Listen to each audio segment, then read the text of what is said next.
Halo teman-teman partisipan modul ini. Kelas ini berjudul Meta-Analysis Using Open Software and Systematic Review. Tujuan kelas ini adalah seperti ini. Yang pertama, formulasi rumusan masalah untuk meta-analisis dan systematic review. Yang kedua, melakukan literatur searching. Yang ketiga, review literatur secara sistematik. Yang keempat, melakukan meta-analisis dengan JASP software untuk efek size, korelasi, atau R. Kemudian yang kelima, menuliskan draft artikel, meta-analisis, and systematic review sesuai Prisma standar.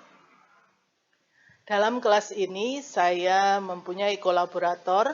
Saya berkolaborasi dengan 8 orang dosen. Ke-8 dosen itu berasal dari prodi kedokteran, farmasi, dan psikologi.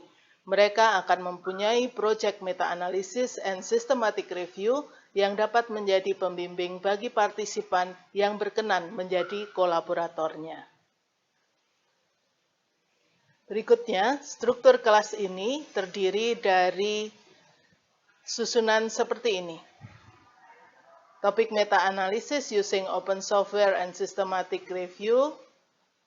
Secara full course terdiri dari asynchronous course melalui Atmasets dan synchronous course melalui virtual meeting.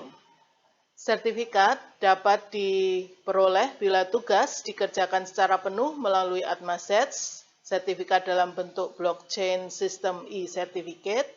Kemudian terdapat 4 kali kelas virtual, total waktu kelas 400 menit, diadakan pada hari Jumat pukul 16-18, di tengah-tengahnya ada istirahat 10 menit. Tanggalnya 18 September, 2 Oktober, 16 Oktober, 30 Oktober tahun 2020. Kelas virtual akan berisi tanya jawab yang penting dan untuk mengerjakan meta-analisis and systematic review. Dalam kelas ini terdapat 4 assignments. 4 assignment sebagai berikut. Keempat assignment ini akan menggiring pada keberhasilan membuat sebuah draft artikel untuk disubmit pada jurnal ilmiah nasional maupun internasional pada bulan Desember 2020.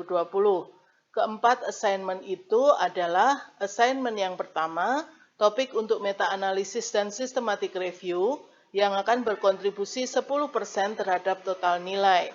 Assignment 2, literatur searching, berkontribusi terhadap 20% total nilai. Assignment 3 merupakan protokol and coding form, yang akan berkontribusi 30% dari total nilai.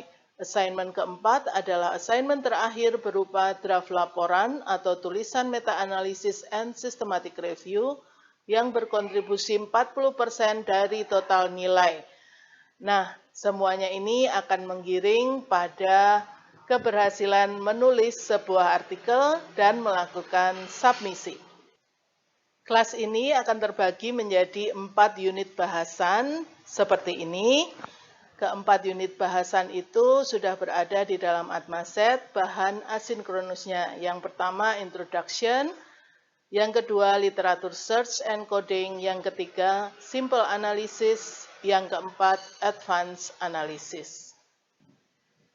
Untuk berhubungan dengan saya dapat dicapai dengan email ataupun melalui Facebook, LinkedIn, Instagram, atau YouTube saya melalui nama yang sama, Elizabeth Rukmini. Demikian, teman-teman sekalian, quote ini kemudian menutup introduction yang singkat ini agar teman-teman segera ikut dalam modul ini, dalam modul yang pertama yaitu introduction.